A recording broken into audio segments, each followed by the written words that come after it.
નમસ્કાર વિદ્યાર્થી મિત્રો, યુટ્યુબ જીપીએસસી ચેનલમાં તમામ વિદ્યાર્થી મિત્રોનું સ્વાગત છે. વિદ્યાર્થી મિત્રો, ગણિત અને રિઝનિંગના વિડીયો જોવા માટે યુટ્યુબ જીપીએસસી ચેનલને સબસ્ક્રાઈબ કરી બાજુમાં આપેલ બેલ આઇકનને સ્પેસ કરી દેશો, જેથી આવનાર તમામ વિડીયોની અપડેટ તમને આસાનીથી મળી રહે. મિત્રો, ગણિતની અંદર આજે આપણે સાદા વ્યાજનો બીજો ભાગ જોઈએ. તો જોઈએ મિત્રો, 2500 રૂપિયાનું 2 વર્ષમાં કેટલા ટકા લેખે સાદું વ્યાજ 750 રૂપિયા થાય. મિત્રો, આને આપણે શોર્ટકટ મુજબ ગણીએ છીએ. તો ચાલો સૂત્રને જોઈએ. I બરાબર PRN ભાગ્યા 100. મિત્રો, I બરાબર સાદું વ્યાજ, P બરાબર મુદલ, R બરાબર વ્યાજનો દર અને N બરાબર વર્ષની સંખ્યા. તો મિત્રો, અમુક 2500 રૂપિયાનું 2 વર્ષમાં કેટલા ટકા લેખે સાદું વ્યાજ 750 રૂપિયા થાય. મિત્રો, આમાં ટકાવારી શોધવાની છે આપણે. તો જોઈએ, R બરાબર I ગુણ્યા 100 ભાગ્યા PN. તો મિત્રો, જોઈએ અને શોર્ટકટ મુજબ I બરાબર 750 રૂપિયા સાદું વ્યાજ, 750 રૂપિયા 100 ના 100 ટકાવારી મૂકી દઈએ. P બરાબર મુદલ આપણે 2500 રૂપિયા મૂકી દઈએ, 2500 રૂપિયા. N બરાબર 2 વર્ષ, 2 વર્ષ. મિત્રો જોઈએ, હવે આ 1 શૂન્ય 2 શૂન્ય ઉડી જશે. 25 તરી 75, આ શૂન્ય મૂકી દઈએ. 2 15, 15 દુ 30. તો મિત્રો 15%.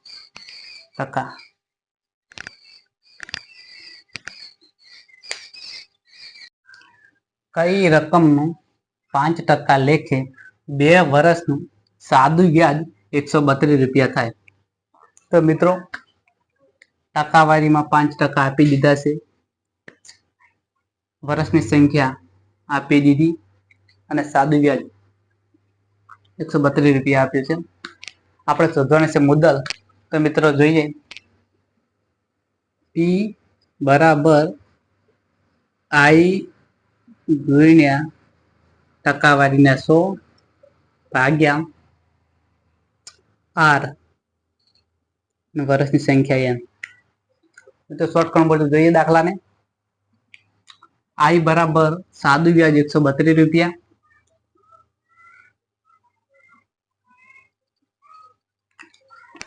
ટકાવારીના 100 ભાગ્યા R બરાબર 5%, N બરાબર 2 વર્ષ. મિત્રો ઉડાડીએ, જોઈએ અંદર. 5 દુ 10, 1 શૂન્ય ઉડી જશે. અહીં ઉપર નીચે મિત્રો બધું ઉડી ગઈ. ઉપર 132 અને 10 વધ્યા છે, તો 132 અને આ શૂન્ય મૂકી દઈએ. 1320 રૂપિયા મુદલ થાય.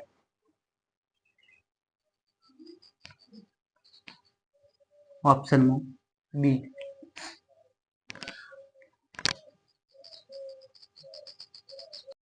રૂપિયા 3000નું 6% લેખે કેટલા વર્ષમાં સાદું વ્યાજ 1800 રૂપિયા થાય.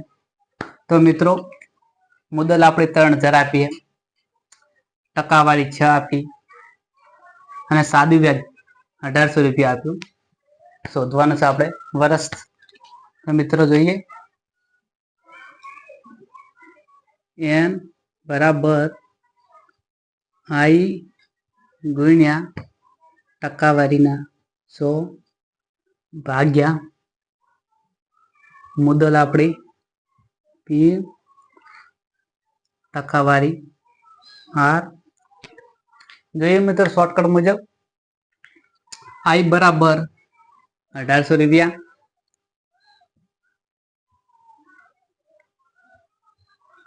ટકાવારીના 100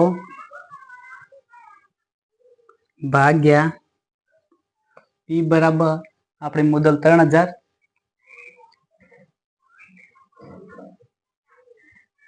ગુણ્યા આર બરાબર 6%.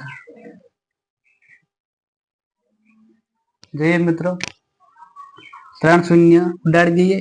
1 2 3 1 2 અને 3 6 તરી 18 3 3 ઉડી જશે. 10 વધ્યા આપણે તો વર્ષની સંખ્યા 10 વર્ષ.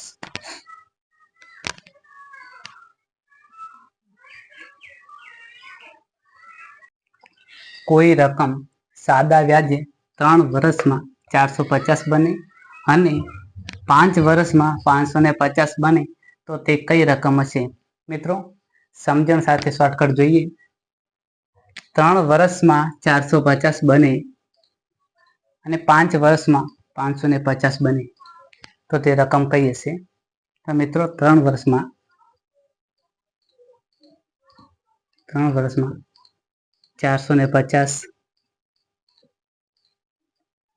અને 5 વર્ષમાં 550 રૂપિયા બને. મિત્રો અહીં વર્ષનો તફાવત 2 વર્ષનો છે. 5 માંથી 3 જતો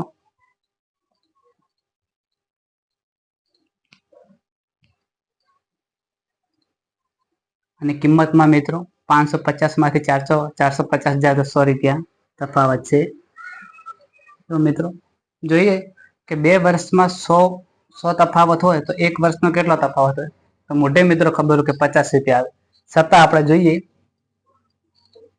કે 2 વર્ષના 100 રૂપિયા તો 1 વર્ષના કેટલા? મિત્રો ચોકડી ગુણાકાર કહીએ તો 100 ગુણ્યા 1 ભાગ્યા 2 50 200.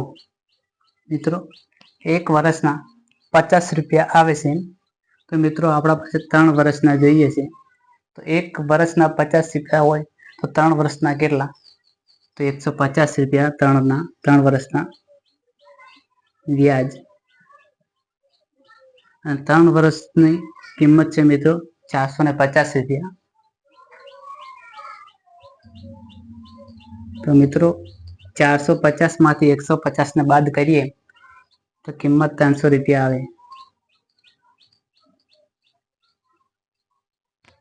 જે આપણી કિંમત 300 રૂપિયા.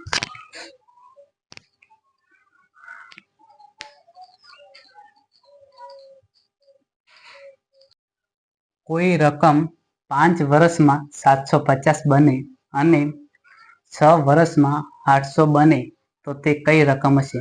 મિત્રો 5 વર્ષમાં 750 બને અને 6 વર્ષમાં 800 રૂપિયા બને તો તે કઈ રકમ હશે? તો મિત્રો જોઈએ શોર્ટકટ મુજબ 5 વર્ષમાં 750 અને 6 વર્ષમાં 800 રૂપિયા. મિત્રો અમુક વર્ષનો તફાવત જોઈએ તો 6 માંથી 5 કાઢીએ તો 1 વર્ષનો તફાવત છે.